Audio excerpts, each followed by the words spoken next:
Hello दोस्तों, यदि आप भी 2 फरवरी को बायोलॉजी का फाइनल परीक्षा देने वाले हैं तो अभी की इस क्लास में 2 फरवरी फाइनल परीक्षा के लिए क्लास 12th बायोलॉजी के हम लोग क्वेश्चन पेपर देखेंगे जो आपके 2 फरवरी फाइनल परीक्षा में पूछा जाएगा। तो आप लोग इस क्लास में अंत तक बने रहिएगा। ये बायोलॉजी का क्वेश्चन पेपर है 2 फरवरी फाइनल परीक्षा के लिए। यहाँ पर देख सकते हो इंटरमीडिएट एग्जामिनेशन 2026 एनुअल यानी वार्षिक फाइनल परीक्षा 2026 के लिए ये बायोलॉजी का क्वेश्चन पेपर है 2 फरवरी फाइनल परीक्षा के लिए। तो बायोलॉजी का विषय कोड 119 रहेगा, समय 3 घंटा 15 मिनट का मिलेगा और पूर्णांक 70 रहेगा।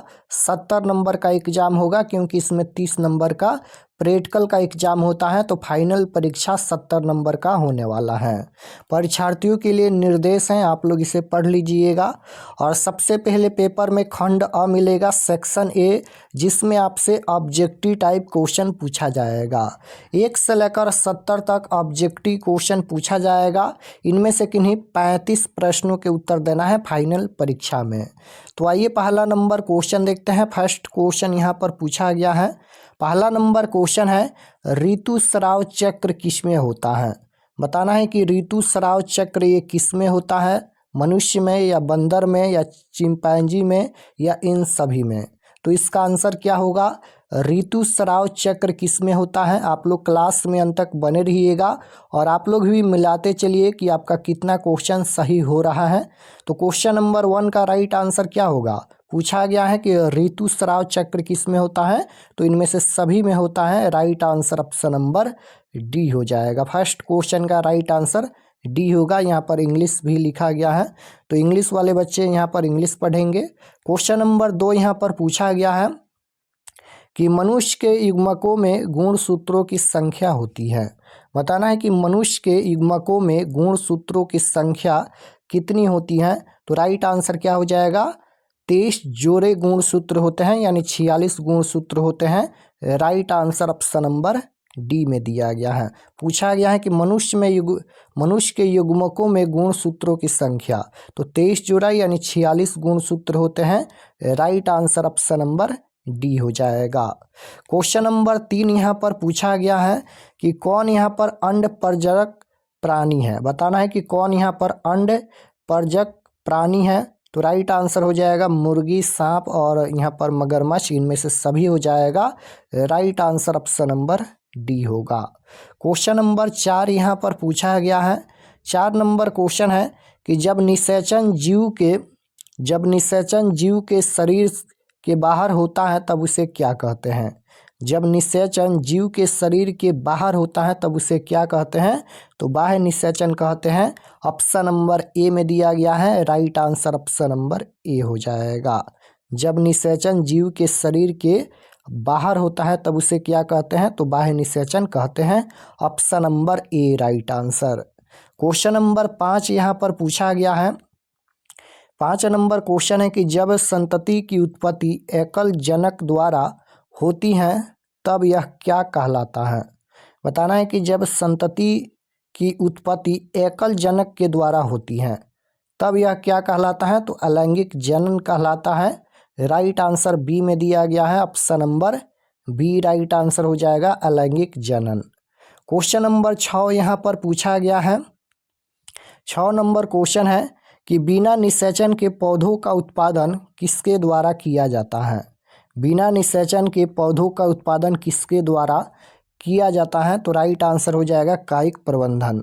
Right answer option number C में दिया गया है, कायिक प्रबंधन के द्वारा किया जाता है। Option number C right answer. Question number 7 यहाँ पर पूछा गया है कि आवृतबीजी पौधों के भ्रूण पोष में गुणसूत्रों की सूत्र गुणतता क्या है? क्वेश्चन पूछा गया है कि आवृतबीजी पौधों के भ्रूण पोष के गुणसूत्रों की सूत्र गुणता क्या है? तो ये 3n हो जाएगा। ऑप्शन नंबर सी में दिया गया है। राइट आंसर सी हो जाएगा 3n। क्वेश्चन नंबर 8 यहाँ पर पूछा गया है कि सूक्ष्म प्रजनन में क्या संभव है? सूक्ष्म प्रजनन में क्या संभव है? तो राइट आंसर क्या हो जाएगा? यहाँ पर सूक्ष्म प्रजनन में क्या संभव है, लैंगिक जनन या ए और बी दोनों, या लैंगिक प्रजनन, या इनमें से कोई नहीं।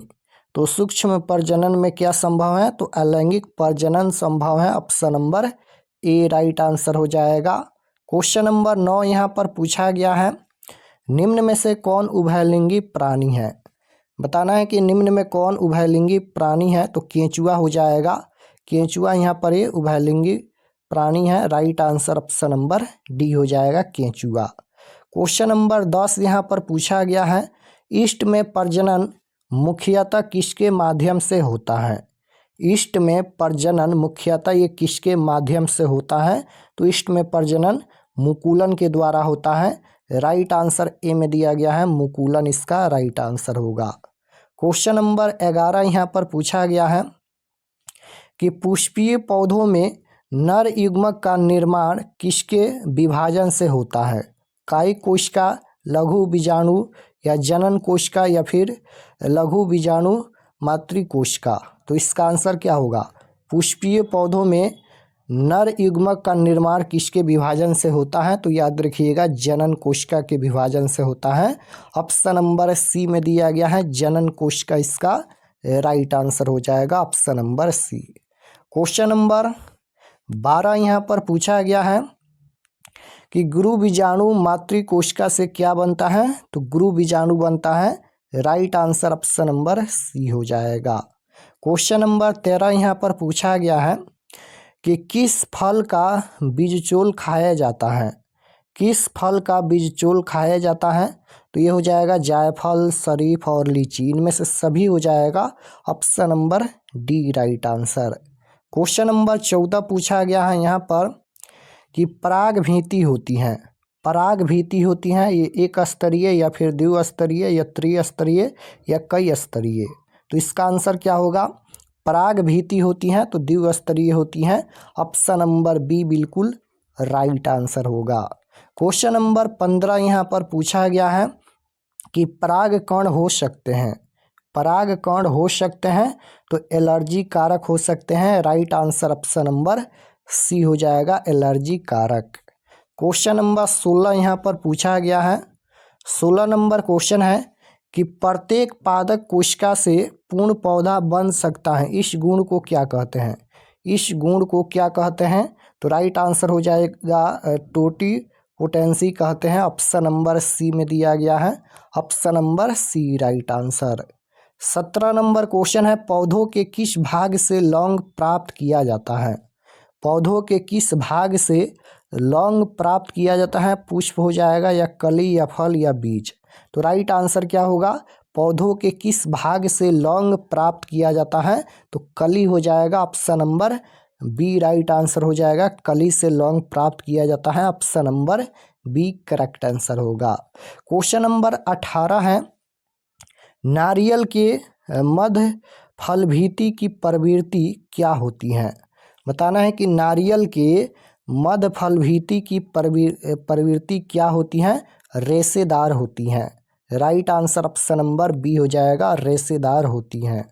क्वेश्चन नंबर 19 पूछा गया है कि ग्राफियन फॉलिकल पुटक पाए जाते हैं, तो ये मादा मानव के अंडाशय में पाए जाते हैं। Right answer option number B हो जाएगा। क्वेश्चन नंबर 20 यहाँ पर पूछा गया है, सटोली कोशिकाएं पाई जाती हैं, तो ये विषरणों में पाई जाती हैं। Right answer option number B हो जाएगा। क्वेश्चन नंबर 21 देखिएगा, पूछा गया है कि मानव मादा में गर्भकाल, मानव मादा में गर्भकाल ये 30 दिन का होता है, 90 दिन का, या फिर 9 माह का, या 7 माह का। तो मानव मादा में गर्भकाल 9 माह का होता है। Right answer option number C हो जाएगा, 9 मंथ का होता है। Option number C right answer. Question number 22 पूछा गया है यहाँ पर कि आनुवंशिकी कूट में कितने कूट होते हैं। आनुवंशिकी कूट में कितने कूट होते हैं, तो 64 कूट होते हैं। Right answer option number D हो जाएगा, 64। क्वेश्चन नंबर 23 यहाँ पर पूछा गया है कि द्विगुणित संरचना है। द्विगुणित संरचना है तो युग्मक ये हो जाएगा, युग्मनज। ऑप्शन नंबर बी में दिया गया है। Right answer option number B हो जाएगा। क्वेश्चन नंबर 24 है कि जब नर आकृति में मादा से भिन्न होता है तब कहलाता है। जब नर आकृति में मादा से भिन्न होता है तब क्या कहलाता है? तो ये हो जाएगा ऑन द्विरूपता। ऑप्शन नंबर बी में दिया गया है, राइट आंसर बी हो जाएगा। क्वेश्चन नंबर 25 यहाँ पर पूछा गया है। 25 नंबर क्वेश्चन देखिएगा। 25 नंबर क्वेश्चन है, हीमोकोरियल अपरा निम्नलिखित में से किसमें पाया जाता है? किसमें पाया जाता है? हीमोकोरियल अपरा निम्नलिखित में से किसमें पाया जाता है? तो ये मानव में पाया जाता है, right answer option number C हो जाएगा, मानव में। क्वेश्चन नंबर 26 यहाँ पर पूछा गया है। 26 नंबर क्वेश्चन है कि एक स्वस्थ महिला के पूरा जीवन काल में उत्पन्न कुल अंडों की संख्या होती है। तो कुल अंडों की संख्या 400 होती है, right answer option number B हो जाएगा, 400। क्वेश्चन नंबर 27 है कि नर हार्मोन्स की उत्पत्ति कहाँ से होती है? नर हार्मोन्स की उत्पत्ति कहाँ से होती है? अंडाशय से, शुक्राणु से, विसरण से या फिर वृक्क से? तो इसका आंसर क्या होगा? नर हार्मोन्स की उत्पत्ति कहाँ से होती है? तो विसरण से होती है, right answer option number C हो जाएगा। नर हार्मोन्स की उत्पत्ति कहाँ से होती है? विसरण से। क्वेश्चन नंबर 28 पूछा गया है, एक्रोसोम इनमें से किसका समभाग है? एक्रोसोम इनमें से किसका समभाग है? तो राइट आंसर क्या हो जाएगा? मानव शुक्राणु के सिर का। Option number A right answer हो जाएगा, मानव शुक्राणु के सिर का, option number A right answer. Question number 29 यहाँ पर पूछा गया है, निम्नलिखित में से कौन भारी मात्रा में प्रोजेस्टेरॉन स्रावित करता है? तो ये हो जाएगा पीतपिंड, option number C right answer हो जाएगा, पीतपिंड। 30 नंबर क्वेश्चन है, शुक्राणु का संचलन किनके द्वारा होता है? शुक्राणु का संचलन ये किसके द्वारा होता है? तो इसका आंसर क्या होगा? शुक्राणु का संचलन किसके द्वारा होता है? पूंछ के द्वारा, option number D correct answer होगा। क्वेश्चन नंबर 31 पूछा गया है कि कॉपर टी रोकता है। कॉपर टी रोकता है, तो कॉपर टी ये निषेचन को रोकता है, right answer option number A हो जाएगा, ये निषेचन को रोकता है। क्वेश्चन नंबर 32 पूछा गया है यहाँ पर कि निम्नलिखित में से कौन तनाव स्ट्रेस हार्मोन है?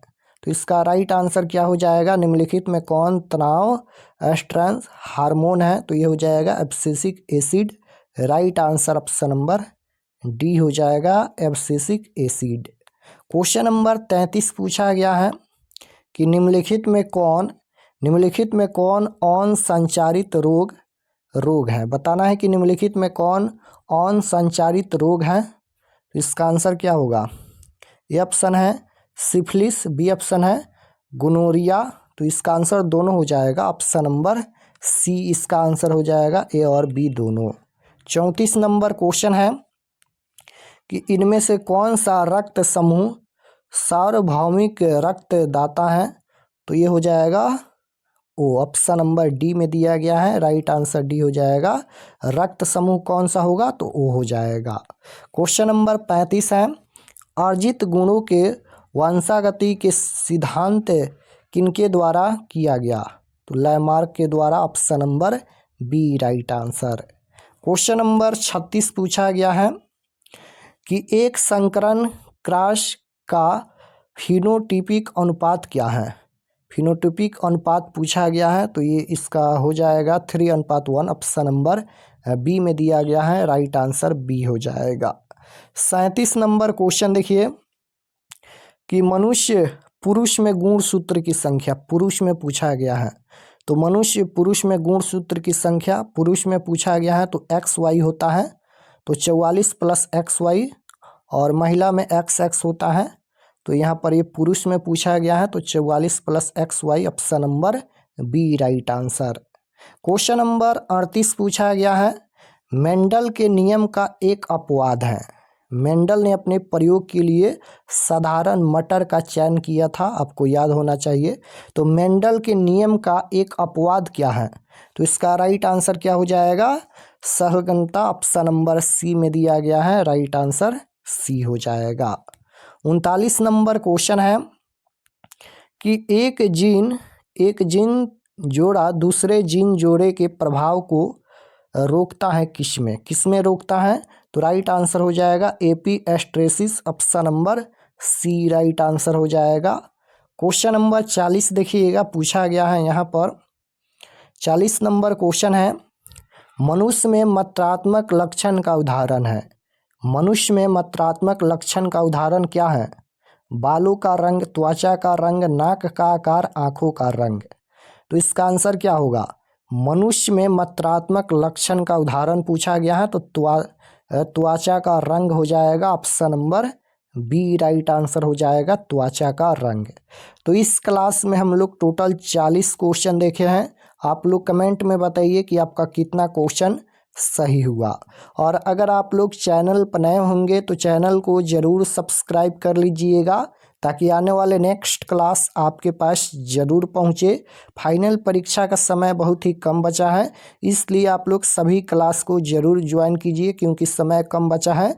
तो हम वैसे क्वेश्चन पढ़ाएंगे जो आपके फाइनल परीक्षा में 100% पूछा जाएगा। तो आप लोग चैनल को ज़रूर सब्सक्राइब कर लीजिएगा और सभी क्लास को ज्वाइन कीजिए। मैथ का भी क्लास होगा तो मैथ का भी क्लास आप लोग ज्वाइन कीजिएगा।